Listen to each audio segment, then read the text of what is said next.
Hey, it's Don, the director of fun. We're going to be talking about Against All Odds. It's going to rock. Stand by.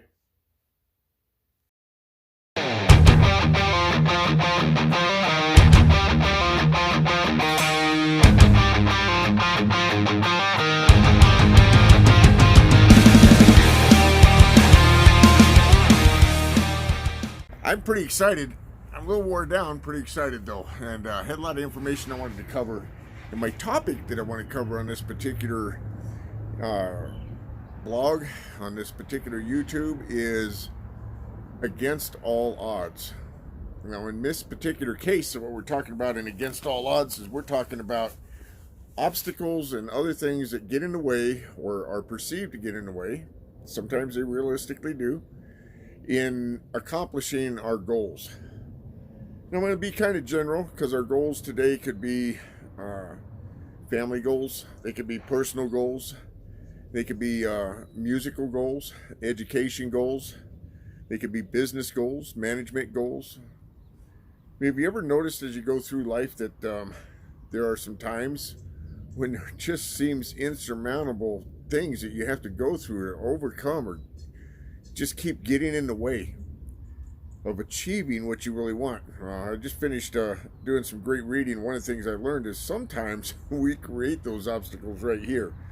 Topic for another discussion. But what do you do when you come across those obstacles? Well, I actually stopped in the mountains of Wyoming, a place called Eagle Mountain, and I was going to film this yesterday. Now, I wanted to do it because it's a very barren area, and I'll be posting some pictures as I talk here so you can kind of see what I'm talking about. In some of those pictures, you're going to see what looks like some remaining snow with areas where the snow is cleared off or melted. Those snow banks, those snow drifts, are over 7 foot tall, just so you know. And those big wooden things you see in the pictures, what they do is when the wind is blowing and the snow's coming down, it's like a whiteout. It comes straight across. It goes sideways as much as it comes down. So if you're trying to drive across those roads, you can't see. And so what those do is act as blocks to stop it from, a good chunk of it from flowing across the road. Doesn't get it all. And even some of it, I guess, shoots up above, creates a wind drift going up, so it comes over the traffic pattern. But it can be kind of hazardous when it's deep snow and going through there. When I was sitting there yesterday, I was going to do some filming, but it also has some problems with some winds out there. Yesterday, there were 40 to 60 mile an hour winds. They were coming at you from the side. So it was a little noisy. I didn't have a place where I could sit down and actually get you a film out there like I like to do on location. But I want to talk about that area of the country. See, about 120, 100 years ago, anyway, in the 1800s, maybe 200 years ago, 150. You may not know this, but we didn't have any cars. But at that time, there was a whole bunch of people wanting to come across the country. Now, they didn't know anything about getting on a road because, there wasn't any roads. So they would follow these trails and these fun to do things called covered wagons and hand carts, and sometimes just on horseback or sometimes just walking. And they would traverse from the East Coast or the Midwest all the way across Wyoming, headed to places like Utah or California or Oregon. And there was a number of reasons that drove people to do that. Some of them were wanting to get a fresh start. Some of them wanted to be the first to settle in a new area. Some wanted to get away from where they were at. I mean, there was just a lot of reasons for people to basically sign up and say, okay, let's go. But coming across, and they knew that it was going to be hard coming across were some trials, some hardships, some obstacles. So let's talk about it. What kind did they have? Well, if you came across in the winter, which some people did get late starts and ended up in the winter out there, it's nothing to see 5 and 7 feet of snow out there. And on a good day without weather conditions or snow or rain or mud, those guys would only make 10 to 20 miles a day anyway. So imagine cutting through there in the snow. And if you've been in the cold, you know that when the wind blows, and it never stops out there, especially in the winter, when the wind blows, it takes that cold and it just vibrates it right through through your clothes, through your body, right down to the core of the bone. And you can't escape it. I don't care what you do, it's just cold. In fact, I don't know what the coldest you've been in. I was doing some work a while back up in North Dakota in the oil fields, and it was 65 degrees below zero plus a chill factor and a wind. Whew. I got memories, right? And I got bragging rights, right? I also have the knowledge that I'll do everything in my power to never do that again. And some of you may have been in colder spots. And if you haven't been that cold, trust me, you haven't missed anything. So these people are doing this coming across. Well, the ones that come across in the summer, they had hardships. Because in the summer, it's dry. There's not a lot of lakes and rivers in that part of the country. And it's hot. And all you got is prairie brush, prairie grass, and scrub brush out there. They would have wild animals traversing, like buffalo and stuff on occasion that they could go after, but not all the time. There's no forest out there to speak of, so, what did they use? You're going to love this. If you didn't know this, this may gross you out just a little bit, but they would get cow dung, cow poop, dried, and they would burn it. I just cannot for the life of me imagine how that increased the flavor of the food.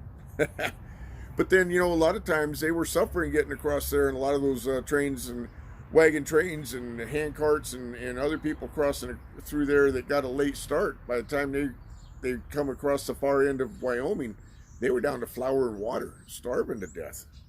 Yet people still signed up to do that.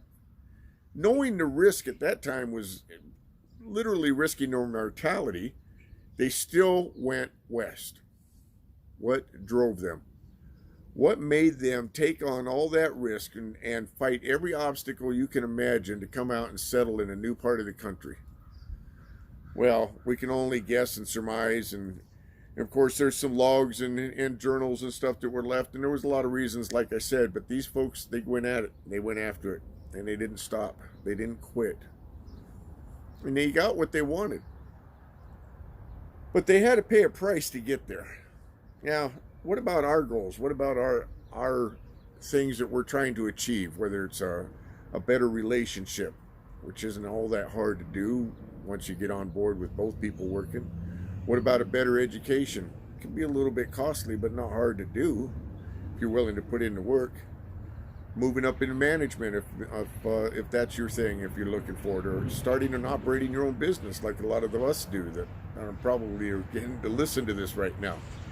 What do you do? How do you overcome it? And what if you run into obstacles you didn't know were going to happen? Let me tell you a story about a young lady I had work for me. This was way back in about, when was this? 95, I guess. Anyway, young lady, English was her second language, married, had about a 6-year-old daughter. Husband, for lack of a better word, came in and interviewed and wanted to go to work for me. She was brought in by a friend. And what I did at the time, I was a sales manager for a financial services group. We had a lot of agents, and we were doing pretty good. We were actually making records with our Utah office that had came up, another story, but before that, Utah's office hadn't even made the books out of the 3 countries that we operated in. And I hired her. Now, she didn't have the best of clothes. She didn't have any sales skills. She didn't have any really solid people skills. In fact, my managers, and a few other people in the group were like, why are you hiring her? Well, I've always had this philosophy. I don't really care what your background is. If we're going to work together, I don't care where you've been or what you've been through. I only care about where you're at now and what your goal is, where you're going forward, and you're willing to put in the effort, whatever it takes to get there. And I got the impression that this young lady, was definitely that kind of a mindset. She'd been through some tough times. She was still in some tough times, but she knew where she wanted to be. She just didn't exactly know how to get there. So I hired her and we brought her on. Let me tell you, boy, we would sit in training classes as a group or one-on-one to do coaching and mentoring and help her get going, and she would ask questions, and she didn't really care whether anybody else thought the questions were dumb or not, because she knew if she didn't get the answer, she couldn't move forward. And she worked, and she stayed a little bit later studying, and she put in the extra effort. In just about shy of a year of her being with us, she drove into work one day in a nice, very recently new Ford Explorer, which to her was the best car she'd ever owned. Her daughter was with her, and she was all dressed up with a whole batch of new clothes. Husband was on his way out, and she was moving into a nice place. Considered that a good thing. She had excelled against all odds that stood in her way. English being a second language, sales, something she didn't know anything about, people skills that she lacked in, not knowing a thing about financial services, insurance or annuities or S&P index products, which if you are going to participate in that particular arena, S&P is the way to go. Or indexed, I should say. But she excelled. And people thought she wouldn't have a chance. Doesn't make you think? Think about some of the leaders you know in businesses or in achievement that you look up to, and I'll bet every one of them has a story of hard times to tell, of things they went through to tell, of things that they had to figure out how to get over or under or around or flat out bulldoze through or learn, whatever it was that got in their way. And how many of those people, to include possibly you, because I know I've heard it, have been told, oh, you can't do that. That can't happen. That's not possible. And yet, people did it anyway, right? Against all odds. Then you have some people that will get out there and say, wow, I can't believe so-and-so's doing that. Look what they're out accomplishing. I want to do that. And then something gets in the way. And, you know, it might be major, but it's still got to be overcome. Things like, I don't have money, or I don't have knowledge, or I don't have time, or whatever the reason, the excuse might be, and they actually let that block them. They actually let that be the odds that stops them from achieving what they'd really like to have. You ever heard from an old person that they get old and near dying, or way up there in life, and they look back and they say something to the effect of, you know, I wished I'd have done that. I wished I'd have tried that. See, I believe, and I've lived my life, and I did not want to get old and look back and say, I wished I would have. I failed at a lot of things. I've also had a lot of success at a lot of things, and I've got to do a lot of things that a lot of people never even get a shot at, just because I'm willing to step out on the edge. Have I fallen flat on my face? Yep. Will I fall flat on my face? Good chance. But I pick myself up and I keep going, because I'm not going to let those particular circumstances get in my way. How about you? Now, I'm trying to think of a boxer. It just came to mind. Joe. His name was Joe. And he was being interviewed by a sports telecaster, and he said, you get knocked down in the ring more than any professional boxer there is. And he just smiled and he looked back and he said, yeah. He says, but I get up more than the rest of them too. See, that's what it's all about, guys. It's about having the intestinal fortitude to overcome all odds. Do what it takes to achieve your goals. Again, whether that's marriage or business or education, whatever it might be, if that's your goal, what do you have to do to achieve it? And you go after it. You're going to have naysayers. You're going to have people that say it can't be done. You're going to have people that won't believe in you. Some of them will be close and some of them will be far away. You know, sometimes you got to love from a distance, but you got to go after what works for you, because at the end of the day, it's about you, right? So, against all odds, my question is, are you going to let the odds stop you? Are you going to let them set you back? Are you going to let somebody else designate what stops you? Or are you going to go punch it out, drive on, figure out what you got to do, and get it and take it and make it yours? I hope you do that. Been a really important topic about mine this particular week, so I wanted to talk about it. Hey, listen, you're catching this on the Facebook side of things. Make sure you hit that like button and share it if you see some value. I think there's some people that might benefit. Maybe sometimes it's just hearing something a different way that helps them keep going. If you're on YouTube, make sure you like it, and make sure you put some comments in there. I love to hear comments back, and make sure you subscribe and hit that bell so you know when the next one's coming out, because we try to put out some consistency there and some value training and stuff for here and mindset to be able to get you to where you want to go. Some of it's technical, but a lot of it is here and here. And of course, if you're on my blog, make sure you leave some comments and subscribe to the newsletter. I don't do a lot of them. I don't want to bug you all the time on the newsletter, but we do send out one about once or twice a month to keep you updated. And sometimes it's just some good, valuable, generic information that will help you along. It's nothing specific to me or to about any particular business.